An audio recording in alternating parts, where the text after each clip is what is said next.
और इसको हम लोग इंशाल्लाह कोशिश करेंगे। कुछ चीज़ें आपकी बुक में कम हैं, नहीं लिखी हुई, लेकिन आई कैप उनके बारे में सवाल करता है तो वो चीज़ें इंशाल्लाह हम लोग उसमें लिखेंगे। बाकी जो आपकी बुक है आई कैप की, बाकी तमाम चीज़ों के अंदर वो दी बेस्ट बुक है लॉ के अंदर ख़ास करके, ठीक है। तो हमें किसी दूसरी बुक को ना ज़रूरत पड़ती है हमें बनाने की, और अगर आप अपने सपोर्ट के तौर पर अगर आपका दिल करता है कि 4-5 डिफरेंट बुक से पढ़ने का, तो वो आप पढ़ सकते हैं।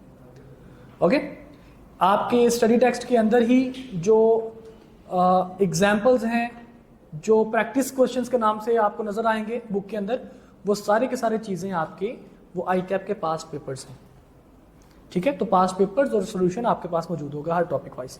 अच्छा जी, अब हम बात करते हैं जी कॉन्ट्रैक्ट का। देखिए जी, हम कॉन्ट्रैक्ट एक्ट पढ़ने से पहले हम थोड़ा सा ज़रा देखते हैं कि कॉन्ट्रैक्ट क्या चीज़ है, बनता कैसे है, उसमें क्या क्या कुछ होना चाहिए। तो सबसे पहले हम लोग बात करते हैं जी, कोई भी जो चीज़ है, कोई भी कॉन्ट्रैक्ट बनने से पहले एक होती है ऑफर और एक होती है उसकी एक्सेप्टेंस। ऑफर और acceptance. What do you mean by offer? कोई बताएगा आप में से? जी, प्रपोजल जी, विलिंगनेस टू डू समथिंग और नॉट टू डू समथिंग। हम इसको जरा थोड़ा सा इलैबोरेट कर देते हैं। ऑफर क्या चीज है? हम कहते हैं भाई साहब, ऑफर हकीकत में है when a person signifies his willingness to do or not to do something with intention to receive या with intention to attain assent of other person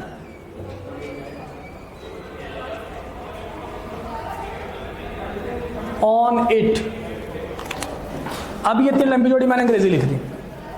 अब जरा देखते हैं कि इस अंग्रेजी का मतलब क्या है। दरवाजा बंद कर देना। और इसकी डेफिनेशन हमने ये क्यों लिखी? देखिए, मैंने कल आपको समझाया था कि लीगल वर्डिंग बहुत जरूरी है। अगर आप लीगल वर्डिंग यूज नहीं करेंगे आपको नंबर नहीं मिलेंगे। हम डेली बेस पे कुछ ना कुछ लीगल वर्ड्स सीख रहे होंगे। आप इन लीगल वर्ड्स को कैसे माइंड में बिठाएंगे? जैसे आपने नॉर्मल वर्ड्स को माइंड में बिठाया था आपकी डेली लाइफ में यूज करके। जरा पहले वर्ड्स आ जाते हैं, उसके बाद इसका तर्जुमा करते हैं। यहां पे मैंने एक वर्ड यूज किया, सिग्निफाइज। सिग्निफाई लीगल वर्ड है। सिग्निफाई का आम वर्ड का मतलब होता है शो, दिखाना, प्रिटेंड करना, जिसको आप डेमोन्स्ट्रेट भी कहते हैं, ठीक है। कानून उसको क्या कहता है? शो, डेमोन्स्ट्रेशन, ये वाले वर्ड यूज नहीं करता। कानून क्या कहता है? Signifies. When a person signifies, किस चीज के लिए? हिज विलिंगनेस, उसका जो इरादा है, उसकी जो चाहत है, टू डू समथिंग और not to do something with intention to attain assent. Assent, assent का मतलब होता है रजामंदी। असेंट, जिसको आप आम भाषा में परमिशन बोलते हैं। परमिशन इसको कहते हैं, परमिट। लॉ इसको क्या कहता है? असेंट, रजामंदी। तो अगर मैं इसका तर्जुमा करता हूं, when a person signifies his willingness to do और not to do something with intention to attain assent of other person on it is called offer. कि जब कोई बंदा किसी काम करने या ना करने के अपनी चाहत, अपना इरादा दिखाता है, अपना इरादा शो करता है, जाहिर करता है, किस मकसद से? इस नीयत के साथ कि अगला बंदा इसकी बात मान ले। Give with intention to attain assent of other person, दूसरे बंदे की रजामंदी मिल जाए, इस नियत के साथ। अभी मेरी बहन ने बताया कि सर विलिंगनेस टू डू और नॉट टू डू समथिंग, सिर्फ विलिंगनेस टू डू और not to do something is not offer. Offer के लिए intention to attain assent of other person भी जरूरी है। मिसाल के तौर पर, कौन है जो इस पेन को परचेज करेगा? कोई है जो इस पेन को परचेज करेगा? मैं इस पेन को बेचना चाहता हूं, विलिंगनेस टू डू समथिंग। लेकिन ये मार्कर, ये पेन 10 करोड़ रुपए का है, आप मुझे क्या कहेंगे कि सर आपके इरादे, आपकी नीयत बेचने की नहीं है। क्यों? क्योंकि आपने कीमत इतनी ज्यादा रख दी है कि लगता है कि आप इसको नहीं बेचना चाहते। विलिंगनेस तो आप कहते हो भाई मैंने बताया तो मैं बेचना चाहता हूं, लेकिन आप किसी दूसरे बंदे की रजामंदी नहीं चाहते। आप किसी दूसरे बंदे की रजामंदी नहीं चाहते। मिसाल के तौर पर, अब इसी तरह से आप डेली लाइफ की एग्जांपल हम लोग लेते हैं। फॉर एग्जांपल, आप मार्केट में जाते हैं शर्ट खरीदने के लिए, और वहां पे जाके जनाब कहते हैं शर्ट कितने की है, क्या रेट है इसका? वहां पे प्राइस टैग वो लगा है या नहीं लगा, बाद में बात करेंगे उस चीज के बारे में। वो कहता है जी ये शर्ट आपको मिल जाएगी 6,000 रुपए की।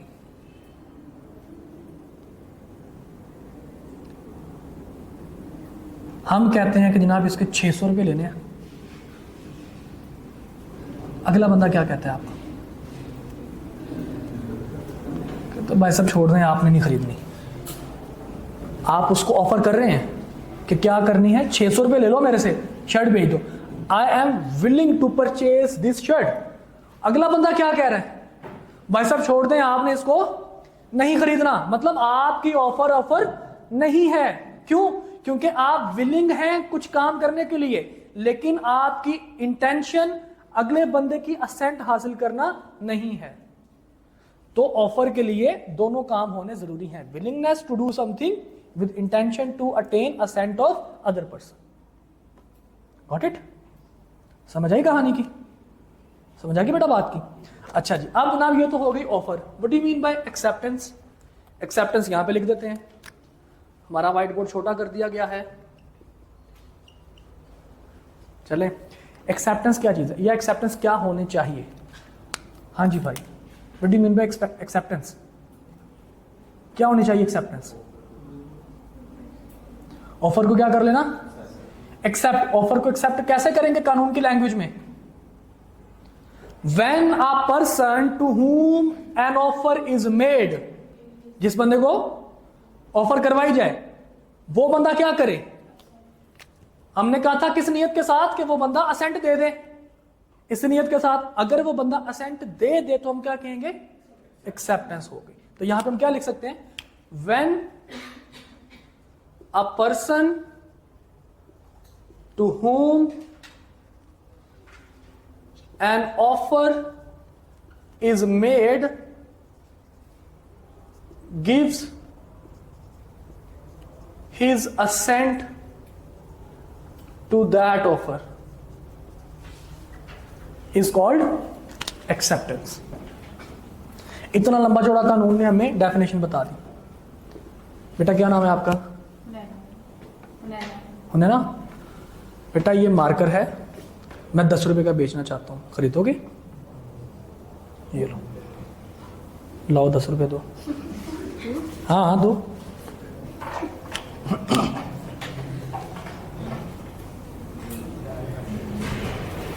Thank you. मेरे पास एक और मार्कर है, किसी और ने खरीदना है? अच्छा अच्छा, आगे जी। थोड़ा सा गौर करें, मैंने क्या किया? ऑफर, मैं चाहता था ये परचेज करें, मैंने कीमत उतनी रखी, मैंने कस्टमर वो चूज किया कि जो परचेज कर लेगा। अगर मैं उसको कहता इसने कहना था सर मैं नहीं परचेज कर रहा, इसको देख के लग रहा था कि इसने आगे से इनकार ही करना था मुझे, लेकिन हमने ऑफर करवाई with intention to attain assent of other person. इन्होंने क्या किया? एक्सेप्टेंस कैसे दी? इस ऑफर में अपनी असेंट देकर, मतलब रजामंदी की, ठीक है जी मैं परचेज कर लूंगी इसको, रजामंदी दे दी, एक्सेप्टेंस होगी। जब एक मार्कर वापस करो मेरा, ये भी अपने हाथ में रखो।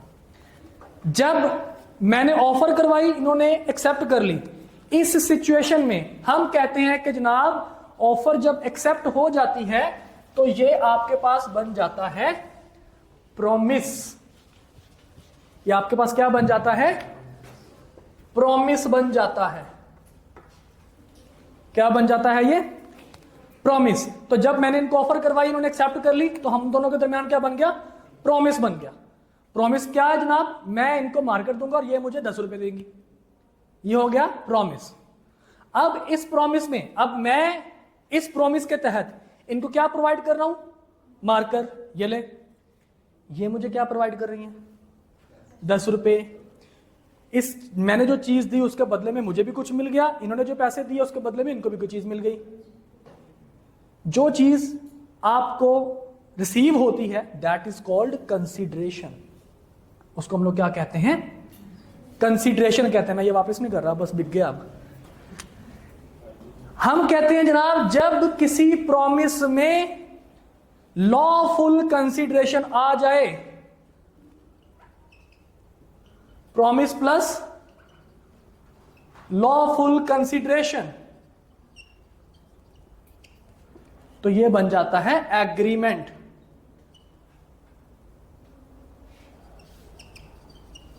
ये क्या बन जाता है? एग्रीमेंट। एग्रीमेंट बन जाता है। ठीक है जी। पहले क्या बनेगा? ऑफर एंड एक्सेप्टेंस के बाद प्रॉमिस।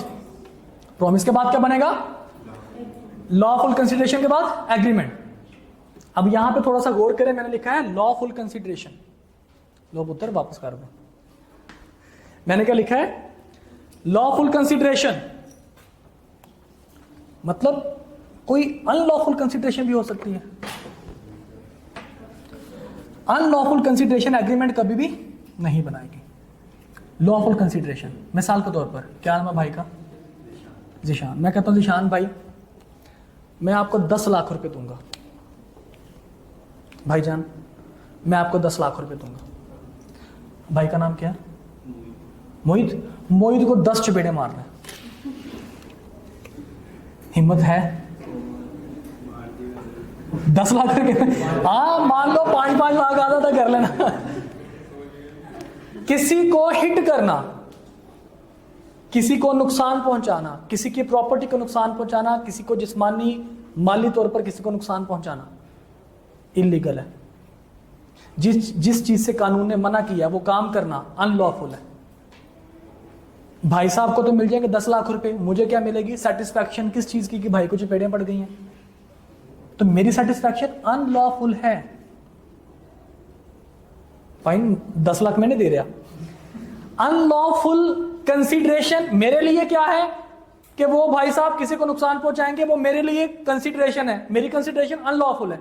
दोनों में से किसी एक की कंसीडरेशन या दोनों की कंसीडरेशन अनलॉफुल हो जाएगी, हम क्या कहेंगे? वो अनलॉफुल कंसीडरेशन है। तो प्रॉमिस में जब अनलॉफुल कंसीडरेशन आए तो वो एग्रीमेंट कभी भी नहीं बनता। लेकिन अगर उसमें लॉफुल कंसीडरेशन आ जाए तो वो एग्रीमेंट बन जाता है। जैसे कि अभी हमने एग्जांपल की, मैंने मार्कर बेचा, उन्होंने मुझे 10 रुपए दे दिए। 10 मार्कर बेचना गुनाह नहीं है, बेचने के बदले में पैसे लेना गुनाह नहीं है। लेकिन अगर लेट सपोज मैं मोहित को कहता हूं, मोहित ये मार्कर मैंने बेचना है, इसके बदले मुझे 1 किलो चर्स चाहिए। मोहित कहता सर मिल जाएगी, टेंशन नॉट। बताइए कहां पर डिलीवरी देनी है? गुड्डू भैया हमारे जानने वाले हैं। तो हम क्या कहते हैं कि भाई इनके लिए तो मैंने तो मार्कर बेचा, भाई साहब को मिल गया मार्कर, भाई साहब के लिए कंसीडरेशन लॉफुल, लेकिन मेरे लिए कंसीडरेशन, चर्च की ट्रांजैक्शन पाकिस्तान में बैन है, अनलॉफुल है। मेरे लिए वो कंसीडरेशन क्या हो जाएगी? अनलॉफुल। तो पहले जब मैंने मार्कर बेचा पैसे के बदले में, तो मैंने कहा ये ट्रांजैक्शन लॉफुल कंसीडरेशन। लेकिन जब मैंने चर्च के बदले में मार्कर बेचा तो ये ट्रांजैक्शन क्या कहलाई? अनलॉफुल। तो पहले वाली ट्रांजैक्शन पैसे के बदले वाली बन गई लॉफुल कंसीडरेशन, प्रॉमिस के साथ मिलकर एग्रीमेंट। लेकिन अब ये जो चर्च के बदले वाली ट्रांजैक्शन है, ये अनलॉफुल कंसीडरेशन, ये एग्रीमेंट नहीं बनेगा। Is it okay? Is it fine? मुश्किल बात तो नहीं हम लोग कर रहे। तो जनाब promise plus lawful consideration equals to agreement. Agreement होते हैं दो तरह के, एक होता है सोशल एग्रीमेंट, एक होता है commercial agreement. Social agreement and commercial agreement. Social agreement क्या चीज है? सोशल एग्रीमेंट वो होता है कि जिसमें पैसे की ट्रांजैक्शन, लेन देन की ट्रांजैक्शन नहीं होती, जिसमें कमर्शियल एक्टिविटीज इन्वॉल्व नहीं होती, जिसमें आपके सोशल रिलेशंस के दरमियान आपका ट्रांजैक्शन या सोशल या फिर agreement related to social life. Social life के जो एग्रीमेंट्स हैं उनको हम लोग क्या कहते हैं? Social agreement. मिसाल के तौर पर भाई का नाम क्या है? मैं कहता हूं जवाद भाई को, जवाद भाई मुझे बल्कि कहते हैं कि सर आप हमारे घर आज डिनर पे आए। इन्होंने करवाई ऑफर, मैंने कहा भाई पहुंच जाएगा। कितने बजे? सर 7 बजे आ जाए। डन। मैंने पूरा दिन कुछ खाना नहीं खाया। इन्होंने ऑफर की, मैंने एक्सेप्ट कर ली, क्या बन गया? प्रॉमिस। ठीक है जी। किसी को खाना खिलाना गलत बात तो नहीं है, अनलॉफुल तो नहीं है ना भाई? पैसे आपके अपने होने चाहिए, ऐसे ही है ना? अब इन्होंने खिलाना था मुझे खाना, मुझे क्या मिलना था? खाना मिलना था। मेरे लिए कंसिडरेशन लॉफुल खाना, इनके लिए कंसिडरेशन कि खाना खाने के बाद इनको देखना था कि सर बड़े खुश हैं जी खाना खा के, इनके लिए सेटिस्फैक्शन क्या हो जानी थी? Lawful consideration. किसी को खाना खिलाकर जो खुशी मिलती है भाई, आप लोगों को तो नहीं फील हुई होगी? कभी हुई है? कभी अपने टीचर को खाना खिला के देखें, और खास करके बिजनेस लॉ के टीचर को। तो आपके लिए वो सेटिस्फैक्शन, आपके लिए वो लॉफुल कंसिडरेशन। एग्रीमेंट हो गया। कौन सा एग्रीमेंट हुआ? हमने पैसे के बदले में खाना खाया, हमने कोई डील डन की है यहां पे? नहीं भाई साहब, सोशल लाइफ का एग्रीमेंट। सोशल लाइफ का एग्रीमेंट। अब मुझे बताओ, मैं शाम को जनाब 7 बजे पहुंच के इसके घर, मैंने कहा भाई डिनर, कौन है आप? एग्रीमेंट किया था अल्लाह के बंदे, सुबह क्लास में तुमने कहा था। अच्छा अच्छा हाँ सर, लेकिन नहीं है खाना। भाई मैंने तुम्हारे लिए सारा दिन खाना नहीं खाया, मैंने कहा पता नहीं क्या कुछ होगा वहां पे खाने को,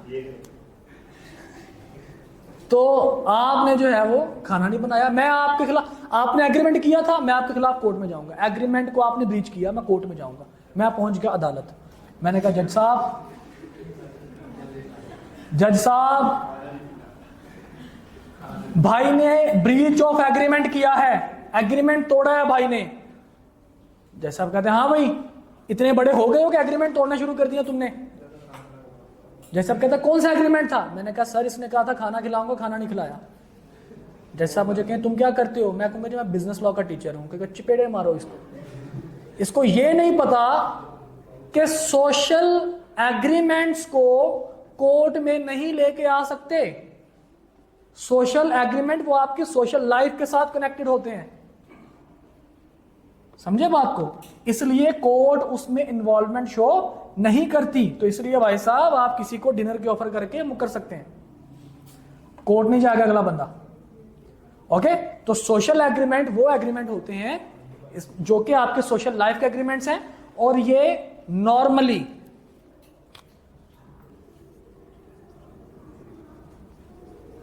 क्या है? Not enforceable by law. Not normally का मतलब है जनरली, इसमें कुछ एक्सेप्शन भी हम डिस्कस करेंगे थोड़ी देर में। Normally not enforceable by law, ठीक है जी। सोशल एग्रीमेंट नॉर्मली क्या होते हैं? नॉट इनफोर्सेबल बाय लॉ, यानी कि अगर कोई बंदा एग्रीमेंट पूरा नहीं भी करता तो कानून उसको इन्फोर्स नहीं करवाएगा। कानून दरमियान में आके ये नहीं कहेगा कि एग्रीमेंट को पूरा करो। कानून कहेगा यार आपस में लड़ो मरो, मेरी तरफ से भाड़ में जाओ, मैं कुछ नहीं बात कर रहा, तुम लोगों का आपस का मसला है, आपस तक रखो। अब सोशल एग्रीमेंट किन किन के दरमियान होते हैं? किसी को खाना खिलाना, किसी को मूवी दिखाना, ठीक है जी। इसी तरह से हस्बैंड वाइफ के एग्रीमेंट्स होते हैं। एक छोटा सा मैं आपको केस बताता हूं, इंग्लैंड का केस है, काफी पुरानी बात है ये, क्योंकि आपको पता है कि आपका एक्ट भी बहुत पुराना है, 1872 का, 1872। ये अर्ली 19 के अंदर जनाब 1900 की बात है इंग्लैंड का। और क्योंकि आपका जो कानून है ये बरतानिया ने दिया हुआ कानून है, आपका ब्रिटिश लॉ, इंडिया का मर्केंटाइल लॉ, पाकिस्तान का मर्केंटाइल लॉ और बरतानिया का ब्रिटिश मर्केंटाइल लॉ तकरीबन मिलते जुलते हैं। तो जनाब वो कहते हैं कि जी इंग्लैंड के अंदर एक वाकया हुआ। क्या वाकया हुआ जी? एक हस्बैंड था, लंदन में रहते थे। उन्होंने कहा कि जनाब अपनी बीवी से कहा कि जी मेरी जॉब लग गई है बर्मिंघम में, तो मैं वहाँ पे जा रहा हूँ, तो मैं तुम्हें 10 पाउंड्स मंथली पे किया करूँगा। 10 पाउंड्स अच्छी खासी रकम थी। 10 पाउंड्स तुम्हें मैं मंथली पे किया करूँगा तुम्हारे जेब खर्च के लिए। वाइफ ने कहा नहीं ऐसे नहीं, ये तुम बुकर जी कहते हैं मैं मुकरूँगा कैसे? हम एग्रीमेंट करते हैं, एग्रीमेंट राइटिंग में भी हो गया, सारा कुछ हो गया, एग्रीमेंट करते हैं कि मैं तुम्हें 10 पाउंड्स दिया करूँगा। बंदा चला गया बर्मिंघम, वहाँ पे जाके जनाब भाई साहब ने 1-2 महीने पैसे भेजे, उसके बाद ना भाई का ख़त आया ना पैसे आए। अब बेगम को गुस्सा आया, उसने जाके कोर्ट में केस कर दिया और जाके कहा कि जी मेरे हस्बैंड ने एग्रीमेंट किया था कि वो बाहर जाके बर्मिंघम में रहना चाहता है, उसके अगेंस्ट यहाँ पे खर्चा जो है वो मुझे पे कर, मुझे जो है वो खर्चा भेजा करेगा, जेब खर्च मुझे भेजा करेगा। तो अब वो नहीं भेज रहा, उसके खिलाफ लीगल कार्रवाई की जाए। तो कोर्ट ने क्लियरली बता दिया कि हस्बैंड वाइफ के दरमियान जो एग्रीमेंट है वो जनाब एग्रीमेंट है आपका सोशल एग्रीमेंट, और वो इन्फोर्सेबल बाय लॉ नहीं होता। इस वजह से मेरी बहन घर जाइए, हस्बैंड से सुलहनामा जो कुछ भी आपने करना वो कीजिए, मेहरबानी जाके हमारे तक ये बात ना आने दें, आप जाइए घर। Got it? हस्बैंड वाइफ के दरमियान, बाप बेटे के दरमियान, जो डिपेंडेंट बेटा आपका बाप बेटे के दरमियान, हस्बैंड वाइफ के दरमियान, इनके दरमियान जो आपकी ट्रांजैक्शंस होती हैं वो सोशल एग्रीमेंट में आती है, अनटिल और अनलेस वो कमर्शियल एग्रीमेंट ना बन रहा हो। अब जरा बात करते हैं हम लोग कमर्शियल एग्रीमेंट की, इसके टोटल उलट। जी बेटा,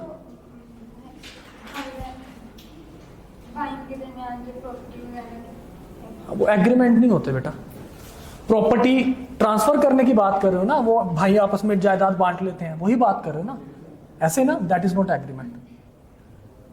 वो विरासत होता है उनको, उनके जायदाद का हिस्सा होता है, वो उनको अल्टीमेटली मिलना होता है।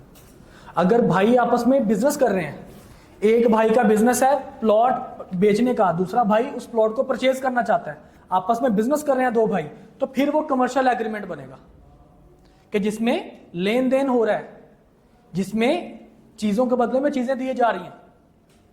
ठीक है, 2 भाई हैं आपस में, दोनों सगे भाई हैं जी, एक भाई का बिजनेस प्लॉट की सेल परचेज है, दूसरे का भी यही काम है, एक भाई प्लॉट बेच रहा है और दूसरा परचेज कर रहा है, तो वो कमर्शियल एग्रीमेंट बन जाएगा। यहां पे रिलेशन पीछे रह जाएंगे, समझे बात को?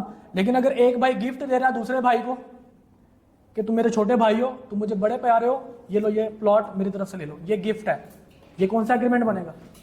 सोशल एग्रीमेंट बनेगा। लेकिन इसके बाद कुछ एक्सेप्शंस है कि इन्फोर्सेबल कब होगा, वो बात की बात है।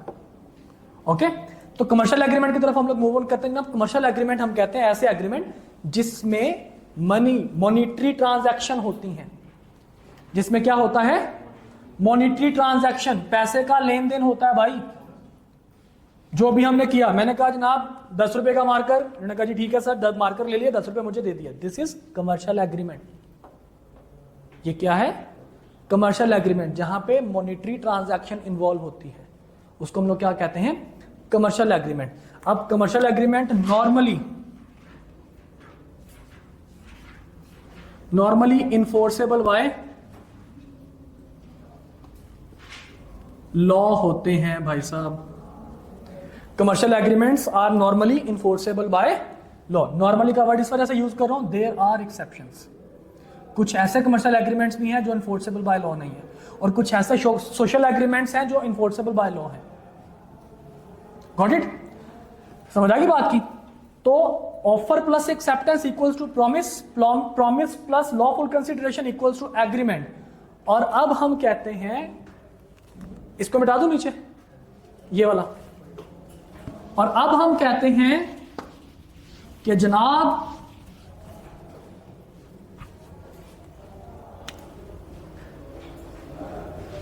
एग्रीमेंट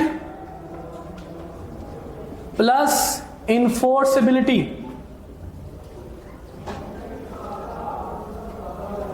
बाय लॉ, अगर कोई एग्रीमेंट इनफोर्सेबल बाय लॉ हो जाए तो वो एग्रीमेंट क्या बन जाता है? कॉन्ट्रैक्ट बन जाता है। तो अगर आपसे कोई पूछे what do you mean by contract, तो आप क्या कहेंगे? Agreement enforceable by law is called contract. और आपसे कोई पूछे what do you mean by agreement, तो आप क्या बताएंगे? Promise plus lawful consideration is called agreement. What do you mean by promise? Offer plus acceptance is called promise. When an offer is accepted, it is called promise. When there is lawful consideration in a promise, it is called agreement. When an agreement is enforceable by law, it is called contract.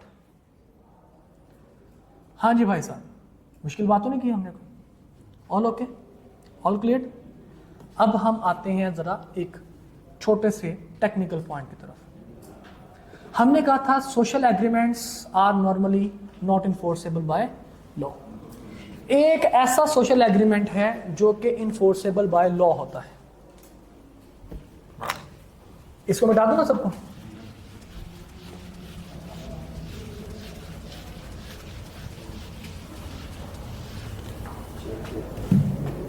एक ऐसा social agreement है जो कि enforceable by law होता है और उसको हम लोग कहते हैं मैरिज एग्रीमेंट,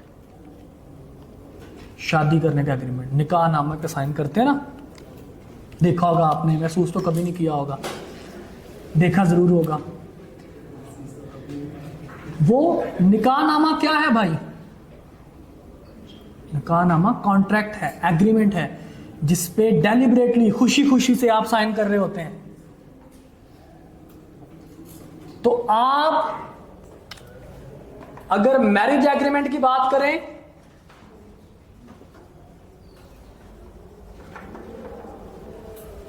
मैरिज एग्रीमेंट हम कहते हैं जनाब ये क्या है? Is a contract. Marriage agreement क्या है? कॉन्ट्रैक्ट है। मतलब मैरिज एग्रीमेंट जो है वो इन्फोर्सेबल बाय लॉ होता है। हालांकि शादी करना कोई मॉनेटरी ट्रांजैक्शन है। हाँ जी भाई, कमर्शियल एग्रीमेंट है। मैं तुमसे शादी कर रहा हूं, 10 लाख रुपए तुम मुझे दोगे। मैरिज एग्रीमेंट भाई साहब एक आपका सोशल लाइफ का एग्रीमेंट है, सोशल लाइफ का एग्रीमेंट है मैरिज एग्रीमेंट। लेकिन हम इसको क्या कहते हैं? फिर भी ये इन्फोर्सेबल बाय लॉ है।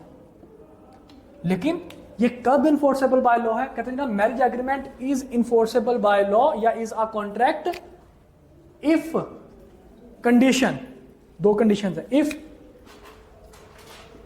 It is in writing and number 2 registered.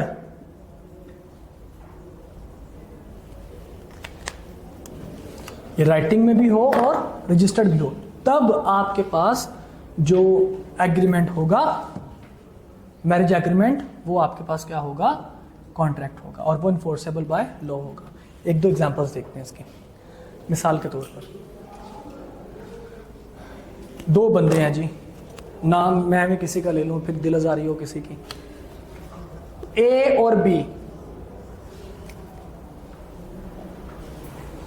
A mail है, बी फीमेल है, ठीक है जी। इन दोनों की आपस में हो रही है शादी। निकाह नामा साइन करने से पहले निकाह नामे की शराइत जो है वो बयान कर दी जाती है। बी ने शर्तें कुछ रखी थी शादी करने के लिए, ए जनाब मानता गया मानता गया मानता गया। बी ने कहा जनाब मुझे पॉकेट मनी महीने की चाहिए 50,000 रुपए। ए ने कहा जी ओके। बी ने कहा जनाब मुझे हक महर चाहिए। वो आपको पता होगा मुअज्जल और गैर मुअज्जल। मुअज्जल वो जो उसी टाइम दे देते हैं, गैर मुअज्जल वो जो डिवोर्स हो गए तो फिर उस टाइम देते हैं।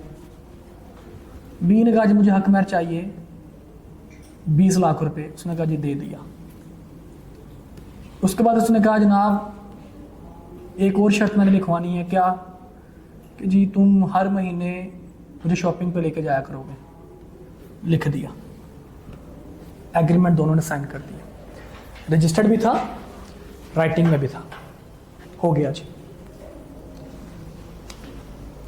शादी के बाद भाई साहब शुरू में तो पैसे देते रहे हैं, बाद में फिर आपको पता है खर्चे बढ़ जाते हैं, खर्चे बढ़ जाते हैं जी, खर्चे बढ़ गए। भाई साहब ने शॉपिंग पे ले जाना बंद कर दिया हर महीने।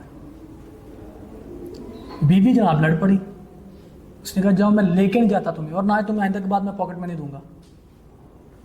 ठीक है, मसला ही कोई नहीं। बीवी पहुंच गई कोर्ट, अदालत, और जाके कहा कि जज साहब हमारा मैरिज एग्रीमेंट के अंदर ये लिखा हुआ था कि ये मुझे हर महीने शॉपिंग पे लेके जाएगा और 50,000 पे पॉकेट मनी दिया करेगा, जो कि ये नहीं दे रहा। अब जज साहब, हालांकि सोशल लाइफ है उनकी, लेकिन इस सिनेरियो में जज साहब क्या कहेंगे, बंदे को बुलाकर, ओए बंदे इधर आओ, बंदे के पुत्र बनो, पैसे दो, नहीं दोगे जेल में डाल दूंगा।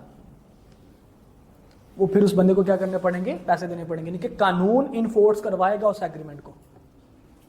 याद रखिएगा, एग्रीमेंट, मैरिज एग्रीमेंट हमेशा निकाह करने से, शादी करने से पहले किया जाता है। हस्बैंड वाइफ के दरमियान कभी भी मैरिज एग्रीमेंट नहीं होता। मैरिज एग्रीमेंट की बेस पे हस्बैंड वाइफ का रिलेशन बनता है, जो मैंने पहले आपको एग्जांपल दी थी, जिसमें कानून कह रहा था कि घर जाओ, आपके अपने मामलात हैं वो खुद ठीक करो। वो हस्बैंड वाइफ बनने के बाद का कॉन्ट्रैक्ट था। ये मैरिज एग्रीमेंट क्या है, ये हस्बैंड वाइफ बनने से पहले का कॉन्ट्रैक्ट है। समझे बात को भाई? हस्बैंड वाइफ के दरमियान जो कॉन्ट्रैक्ट होगा वो भी सोशल एग्रीमेंट है, और हम क्या कहेंगे, नॉट इनफोर्सेबल बाय लॉ। लेकिन मैरिज एग्रीमेंट अगर वो राइटिंग और रजिस्ट्रेशन में है, दोनों में, तो फिर हम क्या कहेंगे, जनाब हम इसको मान लेंगे कॉन्ट्रैक्ट, क्योंकि ये हस्बैंड वाइफ बनने से पहले का एग्रीमेंट है। Got it? लेकिन एक जनाब होशियार चालाक चार्टर्ड अकाउंटेंट जिसने लॉ पढ़ा हुआ था, वो ए है और बी एक सीधी सादी बेचारी लड़की। बी कहती है जी मुझे 50,000 पॉकेट मनी चाहिए, मसला ही कोई नहीं, 5 लाख पॉकेट मनी, और मुझे हर महीने शॉपिंग पर जाना है, हर वीकेंड पर जाएंगे, और मुझे 20 लाख रुपया कमार चाहिए, 2 करोड़ देता हूं, शादी कर लेते हैं। मौलवी साहब को बुलाया, निकाह पढ़ा, जुबानी कलामी निकाह हो गया, हो जाता है शरीयत मोहम्मदी के अंदर। गवाहान की मौजूदगी में जुबानी कलामी एक बंदा अगर कबूल कर ले तो निकाह हो जाता है। ठीक है जी, उसके लिए लाजमी नहीं कि निकाहनामे पे साइन हो। अब ये निकाह करते हुए सारी की सारी शराइत मान ली हस्बैंड ने वाइफ की, और जुबानी कलामी, ना राइटिंग था ना रजिस्टर्ड था। शादी के बाद उसने कहा जी वो आपने कहा था 5 लाख पॉकेट मनी मिलेगी, कब कहा था? शादी से पहले। नहीं देनी, जाओ 2 करोड़ का हक में, कोई नहीं है, भाग जाओ। वो शॉपिंग नहीं लेके जाना। अच्छा, उसने देखा था पहले एक केस कोर्ट में जाती थी और कोर्ट ने इसको कह दिया था। वो जनाब औरत भी पहुंच गई कोर्ट और जाके कहते थे ये चीज़ें हैं, इन्फोर्स करवाएं। तो कोर्ट ने कहा राइटिंग में है कुछ निकाहनामा? कहती नहीं, राइटिंग में तो नहीं है। तो कोर्ट ने कहा कि मैरिज एग्रीमेंट कॉन्ट्रैक्ट बनने के लिए, इन्फोर्सेबल होने के लिए राइटिंग में और रजिस्टर्ड होना जरूरी है, क्योंकि आपकी शादी तो हो चुकी है, हम मानते हैं आपकी शादी हो चुकी है, लेकिन आपके पास राइटिंग में कुछ नहीं है, इस वजह से हम इन्फोर्स कुछ नहीं करवा सकते। कहते जी अगर मैं बाद में लिखवा लूं, कहते जी बाद में भी लिखवा लें, वो आपका एग्रीमेंट कॉन्ट्रैक्ट होगा हस्बैंड वाइफ बनने के बाद, वो भी आपके पास कौन सा आपका एग्रीमेंट होगा? सोशल एग्रीमेंट, तो वो भी इन्फोर्सेबल बाय लॉ नहीं है। तो अल्टीमेटली आप फंस चुकी हैं। मुबारक हो। समझे बात को? तो भाई साहब दोनों पार्टीज को मैं समझा रहा हूं, निकाह करने से पहले वो शरायत लिखिएगा कि जिनको बाद अगर कोर्ट इन्फोर्स करवाए तो आप कर सकें, और निकाह करने से पहले शरायत लाजमी देखिएगा कि जो शरायत आपने की हैं वो लिखी हुई हैं कि नहीं। जुबानी कलामी पे जनाब आपने कभी भी बिलीव नहीं करना। ठीक है भाई साहब, दोनों पार्टीज जो हैं वो जरा ध्यान से, बी कॉन्शियस। क्लियर? तो marriage agreement is a contract if it is in writing and registered. यहां तक भाई साहब को मसला है, यहां तक की प्रॉब्लम जी।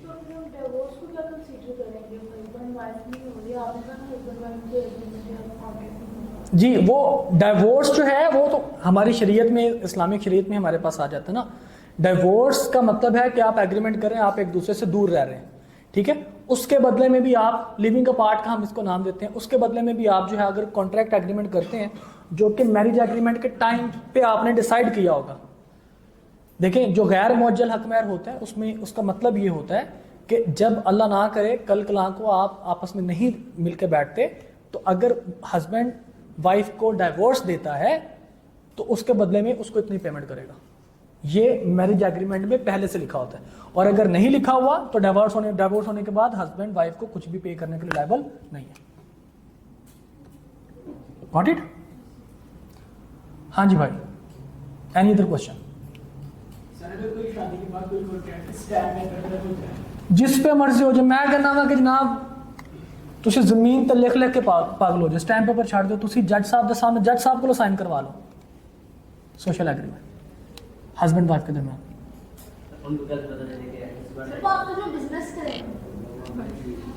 बिजनेस तो कमर्शियल बन जाएगा ना बेटा, वो हम शादी की बात कर रहे हैं पुत्र।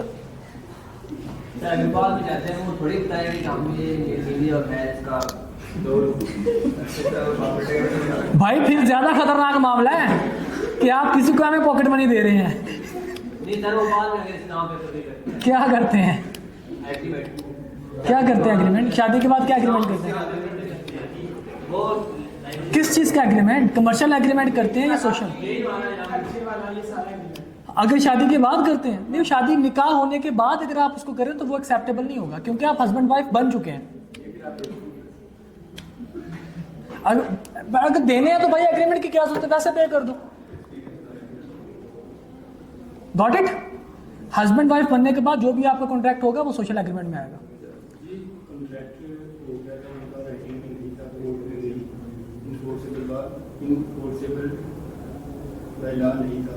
वो ये दिखवा ले कि ये जो कॉन्ट्रैक्ट था ये निकाह के वक्त था, हस्बैंड ये नहीं दे तो फिर वो मानेगा नहीं। मैंने अभी बात की है, मैंने नहीं बात भाई की जान में। भाई का क्वेश्चन मैं बता देता हूँ। भाई का क्वेश्चन ये है, मुझे प्लीज आप सेकंड कीजिएगा अगर हो तो। भाई का क्वेश्चन ये है कि अगर मैरिज की शादी के टाइम पे कॉन्ट्रैक्ट मैरिज एग्रीमेंट साइन नहीं करवाया था, शादी होने के बाद अगर हस्बैंड ये लिख के दे दे कि जी हमने शादी के टाइम पे ये शराइत मानी थी, यही बात कर रहे हो ना? ऐसे ही है। हम इसमें ये करते हैं, आगे चलकर हम बात करेंगे कि आपके जो कॉन्ट्रैक्ट हैं, कुछ ऐसे कॉन्ट्रैक्ट्स हैं जिनको आप ठीक नहीं कर सकते, ठीक है, जिनको आप करेक्ट नहीं कर सकते कि माजी में ये गलती हुई थी, इस वजह से हम फ्यूचर में उसका अजाला भुगत रहे हैं। इस तरह के एग्रीमेंट नहीं होते। हस्बैंड वाइफ के दरमियान अगर कॉन्ट्रैक्ट है, हस्बैंड वाइफ के दरमियान अगर कॉन्ट्रैक्ट और ये आपस में एग्री कर रहे हैं कि जनाब शादी के टाइम पे ये शराइत तय हुई थी, तो उसके लिए भी आपको जारी बात है कुछ ना कुछ तो गवाहान चाहिए ना भाई, प्रूफ आपको चाहिए, राइटिंग में आपको चाहिए। अगर राइटिंग में नहीं है तो आप नहीं मानेंगे। और वैसे भी एक सिंपल सी लॉजिकल सी बात है कि अगर शादी के बाद आपने यही लिखना है तो भाई साहब उसको वैसे ही पे कर दें आप। मतलब शादी के बाद अगर आपने ये लिखना है कि जी शादी के टाइम पे हम राइटिंग में नहीं लेके आ सके थे, बाद में हम लोग इसको राइटिंग में लेके आ रहे हैं, तो ये तो उसी टाइम पे भाई आप मान लें, उसके बाद राइटिंग में लाने की जरूरत क्या है आपको? ऐसी सिचुएशन नहीं बनती क्वेश्चन में, नहीं आती। नहीं देखिए लॉजिकल सी सिचुएशंस आती हैं, जो मैंने आपको दो एग्जांपल्स दिए हैं अभी, जो मैंने अभी आपको ए और बी की दो एग्जांपल्स दिए हैं। बेसिकली ये पास्ट पेपर के क्वेश्चंस हैं जो आपके साथ मैंने पास्ट पेपर के केसेस शेयर किए हैं, ठीक है। तो ऐसी सिचुएशन या ऐसा क्वेश्चन पेपर में नहीं आता जिसका रियलिटी के साथ कोई ताल्लुक नहीं है। ओके, हाँ जी बेटा, एनी अदर क्वेश्चन? जी बेटा।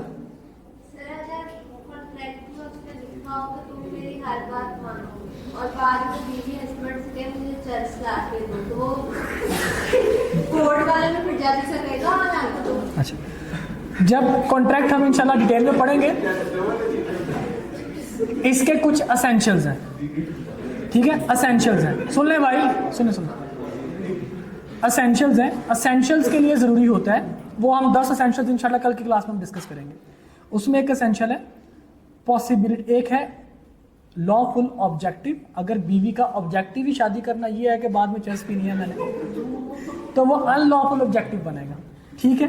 सेकेंडली एक होता है पॉसिबिलिटी टू परफॉर्म। आप मेरी हर बात मानोगे, दिस इज नॉट पॉसिबल, तो पॉसिबिलिटी टू परफॉर्म वो कहेगा जनाब आप, मैंने कहा था आपको कि जाओ आप आसमान से तारे तोड़ के लाओ, जाओ खला में। ऐसा कॉन्ट्रैक्ट ना देख पागल है। तो फिर उसी बात पे कि आप मेरी हर बात मानोगे, इस बात पे वो ये कह दें, जिस बात पे आप ना वो कहीं मुझे चर्च ला के दो, तो ये भी तो कह सकते हैं मुझे आसमान से तारे तोड़ के ला के दो। Is it possible? चर्च मिल जाती है लेकिन उसका ऑब्जेक्टिव अनलॉफुल है, छाड़ दो चर्च से जहां। हाँ जी बेटा, एनी अदर क्वेश्चन? जी बेटा, हस्बैंड वाइफ के दरमियान अगर बिजनेस टर्म्स के अंदर है तो कमर्शियल एग्रीमेंट्स हो सकते हैं। उनकी सोशल लाइफ के एग्रीमेंट्स जो होंगे, शादी करना एक सोशल लाइफ है, ठीक है, एक दूसरे से दूर रहना, उसको पॉकेट मनी देना सोशल लाइफ है। अगर हस्बैंड वाइफ का बिजनेस डिफरेंट है और आपस में वो बिजनेस ट्रांजैक्शन कर रहे हैं तो वो कमर्शियल एग्रीमेंट में आ जाएंगे। तो लेकिन ये अगर दो आपस में लड़ते हैं और बाद में कहते हैं कि अगर आप ये एग्रीमेंट करते हैं तब मैंने आपके साथ रहना है, तो वो नहीं होगा? नहीं, वो भी सोशल एग्रीमेंट में।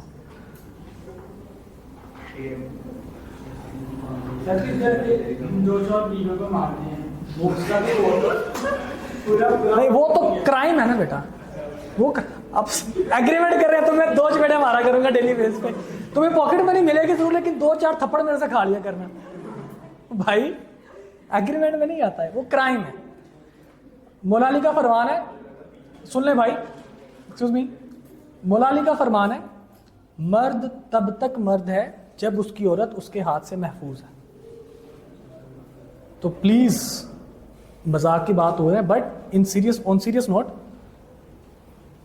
अपने आप को मर्द साबित कीजिए। मूछे दाढ़ी रख लेने वाला बंदा मर्द नहीं होता। मर्द होने के लिए आपके अंदर जो इंसानियत है वो ज्यादा जरूरी है। जो औरतों को मारते पीटते हैं, कमजोरों के ऊपर जुल्म ढाते हैं, वो मर्द नहीं है। मौलाली का फरमान है, वो औरत नहीं है। बिल्कुल, हाँ सही है, स्ट्रॉन्ग वुमेन। और देखिए, अगर हम बात देखिए, अल्लाह ताला ने हाथ उठाने का, सुन ले भाई, हाथ उठाने का एक तरीकेकार बताया। ऐसा नहीं कि जो बिला वजह मारना शुरू कर दे, हाथ उठाने का तरीकेकार बताया कि आप अगर वाइफ जो है वो हस्बैंड को की बात नहीं मान रही, बहुत सारे ऐसे टर्म्स हैं जो आप लोग समझते भी हैं इस चीज़ को, तो सबसे पहले उसको समझाओ। अगर वो फिर भी तुम्हारी बात नहीं मानती तो अपने बिस्तर अलग कर लो, और अगर फिर भी बात नहीं मानती तो फिर उसको फोर्सफुली, जबरन उसको अपनी बात, अगर आपने मतलब सही बात, तो आपने अगर वो मनवानी है सही बात, तो फिर उसके लिए आपको इजाजत है, और वो भी चेहरे पे नहीं आपने मानना, उसके लिए भी इजाजत है। फिर आप फिर जाके तीसरी चौथी कैटेगरी में जाके, और जो जनाब पहले हाथ पहले सट्टे चपेट, वो थोड़ा नहीं बल्कि बहुत ज्यादा गलत है। तो इसलिए अवॉइड कीजिएगा प्लीज। और ये कानूनन ये जुर्म भी है, ठीक है।